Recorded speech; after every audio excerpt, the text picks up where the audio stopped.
I thank the third opposition speaker for his speech. We will now move on to the team's 4-minute concluding reply speeches. The opposition team will deliver their reply speech first, and there are no points of information during reply speeches. After 3 minutes, the timekeeper will signal once to let the speaker know they have 1 minute left. After 4 minutes, the timekeeper will signal twice. And to deliver the opposition's reply speech, I call up on Andrew Rosk.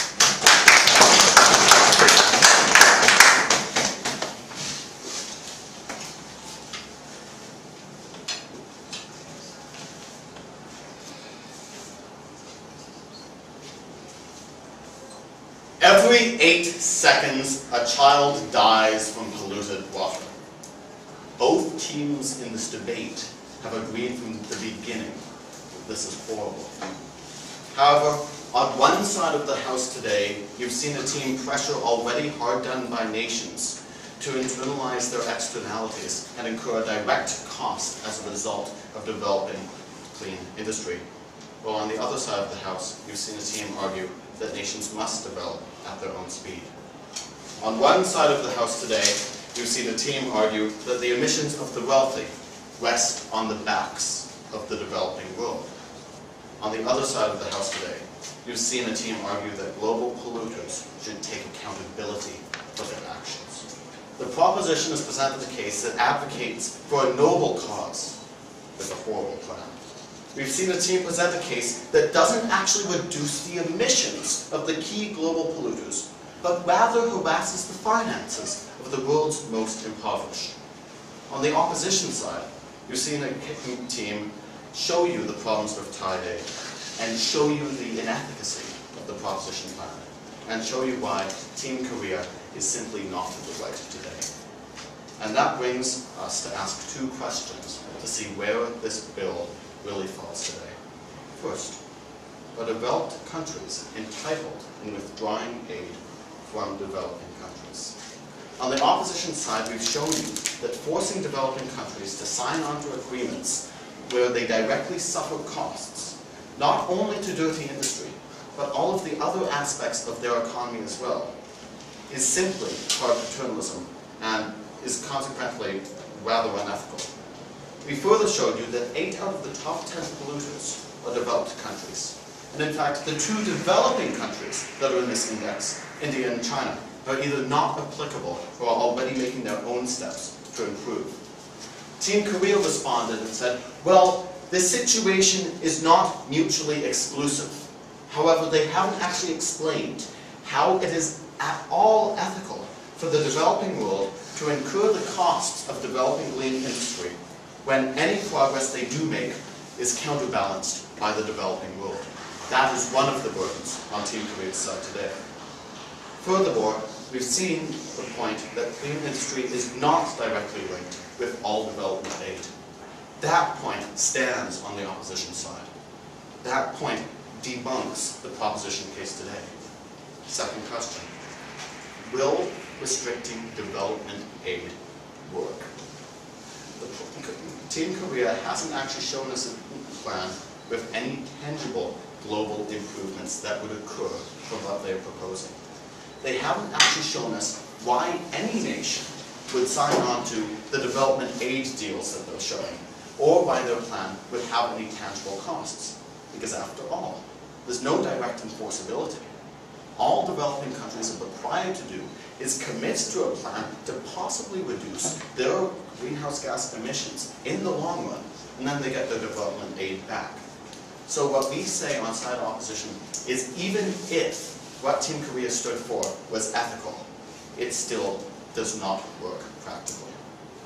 As a result, side opposition has shown you that we must target global emissions at its root, at the root in developed countries. Side opposition has shown you that we can't further impoverish the developing world by forcing them to incur costs to their economy that don't show any tangible benefit to global emissions. Side opposition has shown you we can't pass this motion today. We beg to oppose this debate.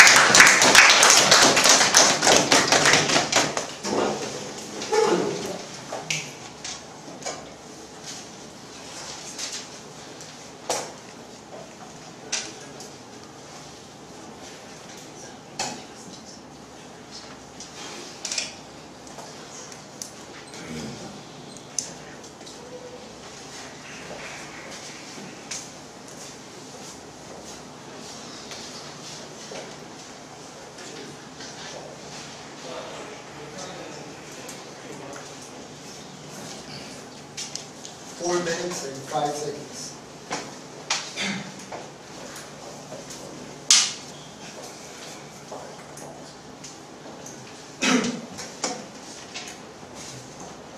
Now to close the case for the proposition and the debate as a whole, I call upon Sahih.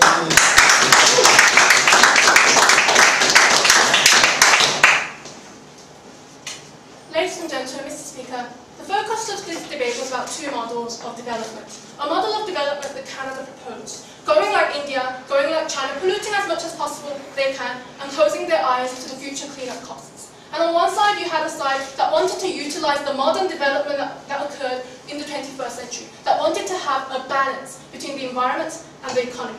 So given that, ladies and gentlemen, there remain 3 major issues standing the conclusion of today's debate. Firstly, this issue of morality and whether it's hypocritical for countries to place conditions. Secondly, the issue about the environment. And thirdly and finally, the issue about the economy. And then I'll move on to directly answer the challenge that Mr. Russ brought up on whether our plan will work. So firstly, on the issue of morality, whether it's hypocritical to give tide aid. And essentially what this side was saying was that tide aid is immoral and it's hypocritical for these countries to give tide aid when they're polluting themselves. And we had several responses to this. We firstly said it's not mutually exclusive. We said this again and again and again. It's wonderful that they're worried about the environment, but the fact of the matter is developed countries are investing a lot of money in cleaning up, and it's not mutually exclusive with our model. They never explain why both models can't be adapted at the same time.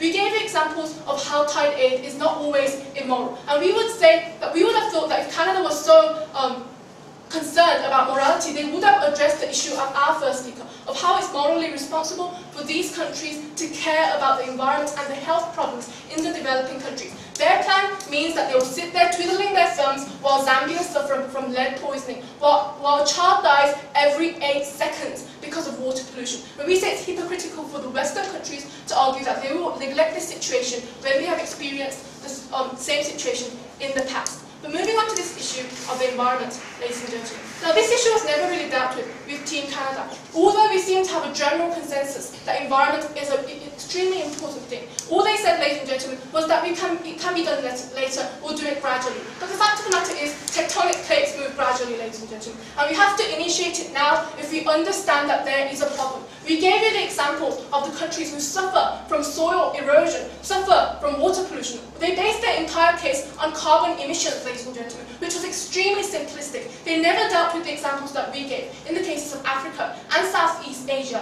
which suffer environmentally.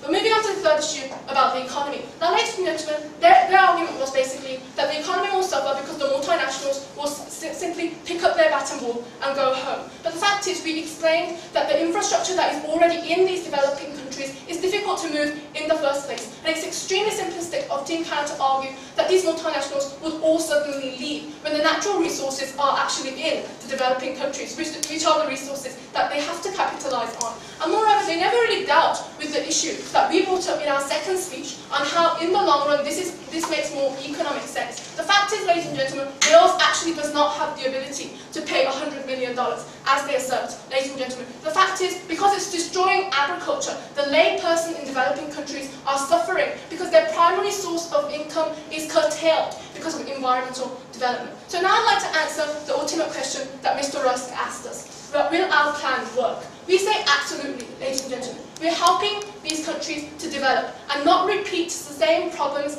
that the developed world already experienced, ladies and gentlemen. We're going to give them experts to give them the needed technology. We're going to give them aid, ladies and gentlemen, and we say it will be only logical that these countries will accept this matter when this is an issue that is vital for their health, their environment, and their economy. So, ladies and gentlemen, in the end of the debate, as I said before, you have to ask yourself a question. Which developing model will you choose? Will you choose that of India and China and Philippines, or would you choose that of Thailand? Utilizing the modern technology that is needed. Would you want the balance between the environment and the economy, or irresponsible pursuit of the economy? It's on these grounds, ladies and gentlemen, on which you're very proud to propose this motion.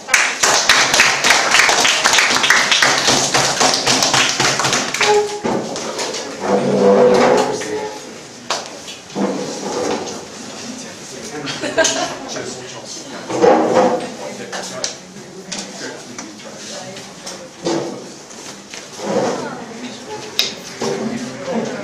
Four minutes and 10 seconds. my gosh. Ladies and gentlemen, adjudicators will now fill out their mark sheets and then retire from their room to discuss the debate. When they return, one of them will announce the result of the debate. Please remain in this area and do not disturb the adjudicators while they are conferring. We will be finding out which team has won the debate very soon.